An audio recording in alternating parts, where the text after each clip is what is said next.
네, 안녕하세요. 체질에 집착하는 한의사 박철진 원장입니다. 팔체질과 MBTI 성격 유형에 대해서 궁금하신 분들은 좋아요와 구독 버튼, 알람 설정까지 부탁드리겠습니다. 오늘은 MBTI, ESFP 유형의 성격에 대해서 알아보고요. 팔체질상 어떤 체질에 ESFP가 많은지에 대해서도 알려드리겠습니다.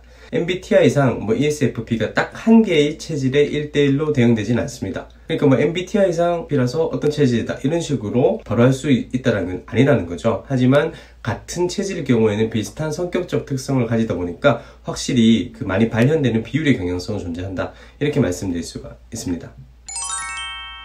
체질적 특성이라고 하는 것은 단순히 성격만이 아니고요. 체형과 외모, 그리고 각 음식에 대한 식품 면역 반응, 즉 알러지 반응이죠. 그리고 생리학적인 특징, 그리고 자주 발병하기 쉬운 질환, 이러한 병리학적 특징까지도 모두 결합된 MBTI보다 훨씬 복합적인 개념이 바로 체질입니다.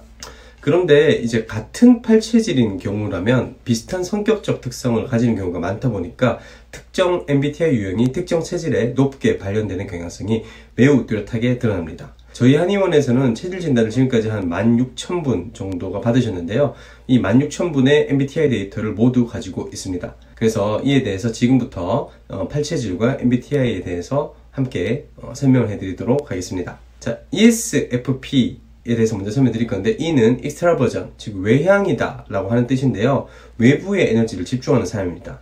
쉽게 말해서 사교적이다, 활동적이다 이렇게 보시면 될 것 같고요. S는 sensation, 감각이란 뜻인데요. 현실적이고 실리적인 사람, 즉 미래보다는 현재를 중시하는 사람이다, 이렇게 보시면 됩니다. 숲보다 나무를 보는 사람들이다, 이렇게 생각하셔도 되겠죠. 그리고 F 같은 경우는 감정이란 뜻으로 사무적이고 차갑기보다는 온정적이고 따뜻한 성향을 의미합니다. F는 feeling의 준말이라고 보시면 될 것 같고요.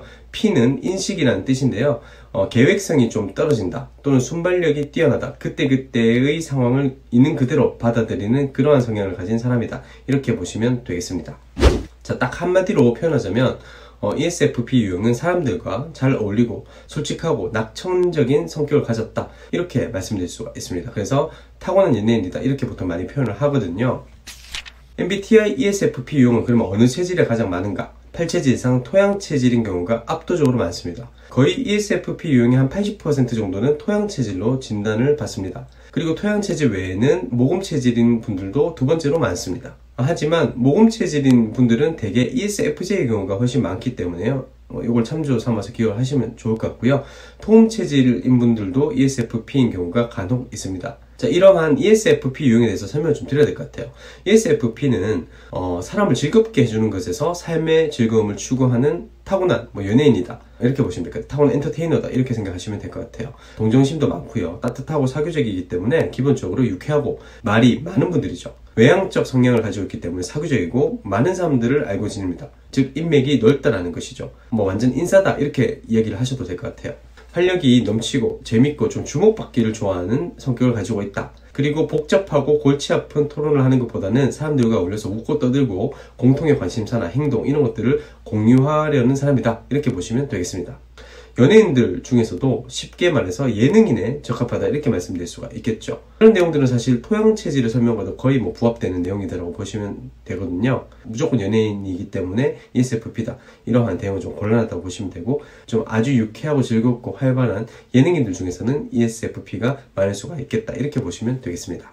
그리고 ESFP 유형은 굉장히 인테리어나 디자인에 관심이 많습니다. 아주 감각적인 색감으로 장식하기를 좋아하고, 외모에도 자부심이 많고요. 외모를 가꾸기도 좋아합니다. 그리고 상대방을 평가할 때도 좀 외모로 평가하는 경향성을 아주 많이 가지고 있습니다. 그래서 색채 감각이 화려한 패셔니스타다, 이렇게 말씀드릴 수가 있겠죠. 그런데 사실 토양 체질이나 토음 체질도 보통 시각이 가장 발달해서 이렇게 색채 감각이 굉장히 좀 발달한 체질이라고 보기 때문에 ESFP의 토양 체질이나 토음 체질이 많이 나올 수밖에 없는 이유가 여기에서도 해당한다, 이렇게 보시면 되겠죠. 그리고 ESFP 유형은 S, 감각 유형답게 미래지향적이지가 않습니다. 오히려 현실지향적인 분들이죠. 욜로족이다, 이렇게 말씀드릴 수가 있을 것 같은데요. 미래를 예측하고 예상하고 계획을 한다기보다는 현재 지금 하고 있는 일에 집중하는 성향을 많이 보입니다.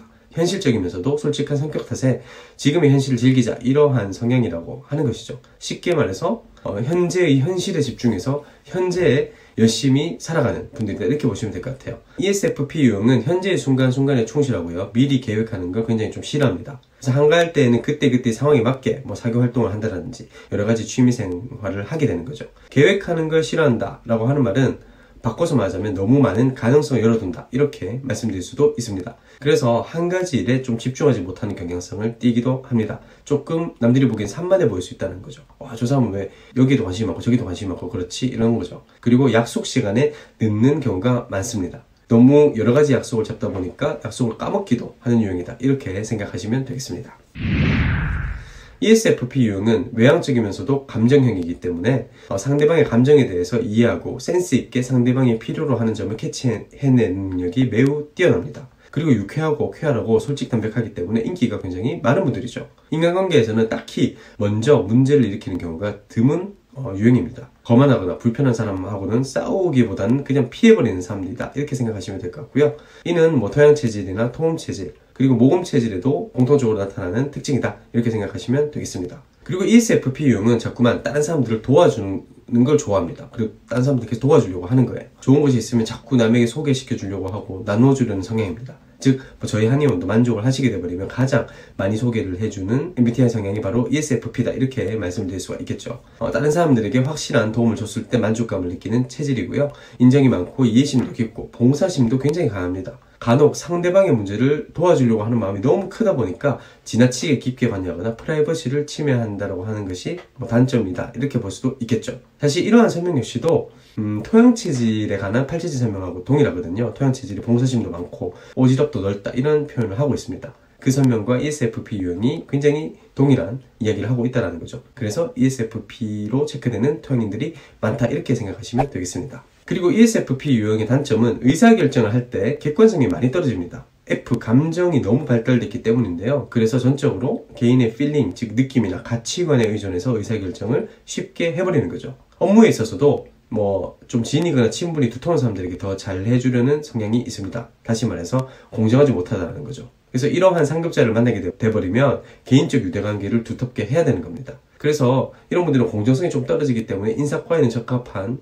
그런 성격 유형이 아니다, 이렇게 볼 수도 있습니다. MBTI가 사실 매우 유행을 하다 보니까요, 유명인들도 MBTI 성격 유형 검사를 굉장히 많이 했더라고요. 예전에는 연예인들 성격이 무엇인지 추정을 했다면 이제는 확실하게 밝혀져 있는 검사를 토대로 실제 성격을 알 수가 있어서 정말 좋았습니다. 여기에 체형과 외모를 더해서 분석을 해보면 8체질도 어느 정도 추정이 가능합니다. 물론 정확한 체질은 한의원에 오셔가지고 진맥이 필요하긴 한데 그래도 추정까지는 해볼 수가 있다, 이렇게 보시면 되겠습니다. 일단은 ESFP는 토양, 토음, 모금 체질에서 많이 관찰된다고 했습니다. 그리고 그 중에서는 토양 체질 비율이 가장 높다고 했는데 한번 연예인들의 성격 유형과 체질을 한번 추정을 해보도록 하겠습니다. 자, B, 정지훈 씨가 MBTI 검사상 ESFP로 나왔죠. 놀면 뭐하니에서 이효리 씨하고 유재석 씨하고 함께 검사하는 모습이 방영되었었는데 제가 예상했던 대로 ESFP가 나오시더라고요. B 같은 경우는 8체질로는 토양체질 또는 모금체질로 추정하고 있어요. 토양체질 가능성이 조금 더 높긴 한데 좀 근육질의 몸매라든지 팔다리가 굉장히 긴 체형으로 볼 때는 모금체질일 가능성도 있긴 합니다. 사실 저와 좀 굉장히 친한 형님과도 아주 잘 아는 지인이신데 향후에 혹시라도 B씨를 직접 만나게 돼버리면 체질 진단을 해서 저희 채널을 통해서 정확한 정보를 전달해 드리도록 하겠습니다. 소녀시대 임윤아 씨도 MBTI랑 ESFP로 나왔죠. ST로도 라이브 방송을 제가 봤었는데 본인 MBTI를 이때 밝히더라고요. 친절하고 따뜻한 성격으로 연예계에 아주 잘 알려져 있는데 실제로 봉사심이 많은 ESFP답게 선행과 기부를 굉장히 많이 했다고 해요. 데뷔 초부터 꾸준하게 봉사활동 기부를 많이 한다고 합니다. 2018년 누적 기부액만 3억, 2020년에도 코로나19를 위해서 1억 원을 기부한 아주 천사 같은 윤아 씨입니다. 윤아 씨 같은 경우는 체형과 외모 그리고 성격 유형을 고려할 때는 토양 체질보다는 토음 체질에 조금 더 적합하지 않나 생각하고 있어요. 실제 그 나무위키에 나와 있는 내용들을 참조를 해보면 성격이나 이런 것들이 좀 굉장히 친한 멤버들에게는 활발하고 쾌활하고 이런데 처음 보는 사람에게 약간 낯가림을 한다라고도 나와 있더라고요. 그리고 자기가 되게 뛰어난 점이 있다 하더라도 쉽게 막 나서거나 자랑하는 성격, 그리고 뽐내는 성격이 아니다라고 하는 거 볼 때는 토양 체질보다는 토음 체질일 가능성이 조금 더 높습니다. SF9의 노은씨 같은 경우도 MBTI상 ESFP임을 밝혔는데요. 노은씨는 키가 무려 191cm입니다. 어쩌다 발견한 하루라는 드라마에서 남주로 나오셨잖아요. 제가 이 드라마를 거의 첫 화부터 끝까지 다 봤는데 목소리 톤이나 느낌 이런 걸로 볼 때는 토양 체질일 가능성보다는 모금 체질일 가능성이 좀 더 높습니다. 모금 체질의 특성 중에 하나가 키가 굉장히 큰 분들이 많고요. 팔다리가 아주 긴 분들이 많습니다. 그래서 로운 씨 같은 경우는 거의 아주 높은 확률로 모금 체질이지 않을까 생각하고 있습니다. 그리고 러시아 출신 모델 안젤리나 다닐로바 그리고 아이즈원의 강혜원 씨 모두 ESFP로 밝혀져 있죠. 두 분 모두 쾌활하고 밝은 성격으로 보이고요. 아마 이 부분은 ESFP 유형이자 체질로는 토양 체질이라서 그런 게 아닐까 생각해 볼 수가 있어요. 그래서 저는 이 두 분을 모두 토양 체질로 추정을 하고 있습니다. 이 외에 악동 뮤지션의 이수연 씨, 지석진 씨도 ESFP로 알려져 있어요. 이 두 분들도 외모나 체형 그리고 인터뷰하는 모습 이런 걸로 볼 때 토양 체질일 가능성이 높습니다. 지석진 씨 같은 경우는 약간 모금 체질일 가능성도 있긴 있는데요. 정확한 부분은 사실 진맥을 해보지 않았기 때문에 알 수가 없어요. 이러한 인물별 MBTI 분석은 향후에도 계속해서 영상을 올려보도록 하겠습니다. 지금까지 영상을 시청해 주셔서 감사하고요. 좋아요와 구독 버튼, 알람 설정까지 부탁드리겠습니다. 체질에 집착하는 남자 박철진 원장이었습니다. 감사합니다.